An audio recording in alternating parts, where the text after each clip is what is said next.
PSYOP tactics being used by the U.S. and UK military against the American people. That is really scary stuff, reading that. Could you elaborate? Because I think the American people need to hear, they need to hear about this. Yeah, we now know what happened, which is that basically after the war on terror, the United States used counterterrorism, counterinsurgency, counterpopulism tactics first in the Middle East as part of the Arab Spring uprisings, then in the Eastern Europe as part of the color revolutions, using social media to foment revolutions against places that we wanted regime change, and then using censorship in places to repress conflicting opinion in places that we were trying to stabilize. Those tactics were then turned against the American people after the populist revolutions of 2016. First, you saw Russiagate, this wild conspiracy theory that President Trump was somehow controlled through a sex blackmail operation by the Russians. But then we also saw a very elaborate effort to do exactly what they had done abroad, creating small committees of experts to decide what the truth was and demand censorship on the basis of it. But I also mentioned there's also these proactive influence operations, the most dramatic of which is the Hunter Biden laptop, severely illegal, but we also saw the mobilization of the intelligence community. And now in the latest article that we published today, we have documented that the Agency for International Development has overseen basically a takeover over the last decade and a half of independent investigative journalism in Europe and around the world through OCCRP and supposedly independent journalism organizations with an eye to basically controlling the information and controlling the major news media that do investigative journalism. Thank you, Mr. Chairman. And Mr. Chairman, thank you so much for the work that you have done over the last couple Congresses on this issue. Mr. Shellenberger, can you explain how you traced USAID funding that served as the basis for whistleblower report in 2019, which led to the impeachment of President Trump? Sure. Well, you may remember that the so-called whistleblower who was in the White House was actually a CIA analyst. And in that whistleblower's complaint, which led to the impeachment, one of the central pieces of evidence was created by a USAID-funded and controlled organization called the OCCRP. And we have another piece out today about how it participated in the Russiagate hoax as well, creating essentially very important information leading to that. So, you have in USAID a much larger fund of money and a much broader strategy for information control that included censorship, but also, as I mentioned, taking control of investigative journalism really worldwide. Its ambitions were, amazing. So, yeah, that's an agency. When we saw that get shut down by DOJ, I thought that was completely appropriate. If there's something in there that it was doing that's valuable, then you could refund it later. But my view, same thing with CISA, death penalty for organizations that participated in violations of the First Amendment like CISA.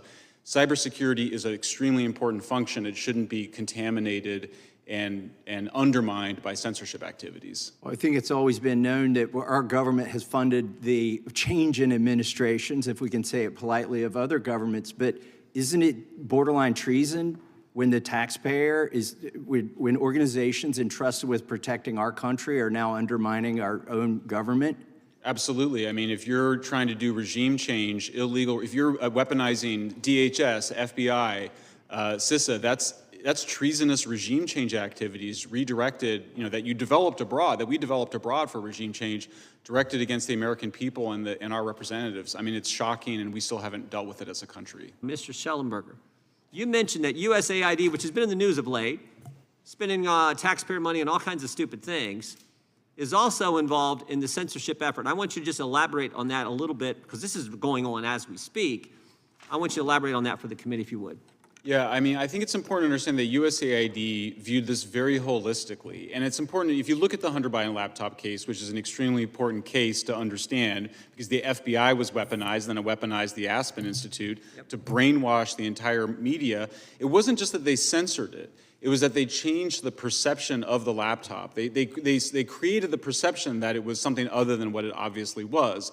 And that's what these guys are trying to do. These are called information operations, and USAID has been in the process of taking over so-called independent investigative journalism around the world, and at the same time then training NGOs how to demand censorship. For example, Mr. Aaron's organization has been working to train organizations to so-called flag misinformation behind the scenes. By the way, it's one thing to criticize somebody publicly, which we should all be engaged in. Yeah. But this thing where you're skulking around, We do that all the and time. secretly, yeah, that's what open democracy is. This thing of going out and like secretly flagging information behind the scenes and demanding censorship, that's completely an abomination. That is not what I just our want to be clear. democracy is about. You're saying USAID, your investigation is now engaged in this pre-bunking kind of concept Yes. and process that they did with the laptop story in the fall of 2020. And it's the exact same approach as well, where often what they're doing, for example, with USAID, OCCRP, is that they're leaking intelligence from the intelligence Yeah, scary. agencies and not like WikiLeaks where they just dumped it, I think probably too much without the proper redactions, but they're strategically leaking it and then manipulating places like The Guardian and the New York Times to publish certain stories and control the whole investigative news process. And we saw this from Yoel Roth's testimony. He testified during these weekly meetings that federal law enforcement communicated to us there was going to be hack and leak operations before the presidential election, likely in October. We had these, so that what's going to happen, when it's going to happen, and then they said here who it's going to involve, that there were rumors that the hack and leak operation would involve Hunter Biden.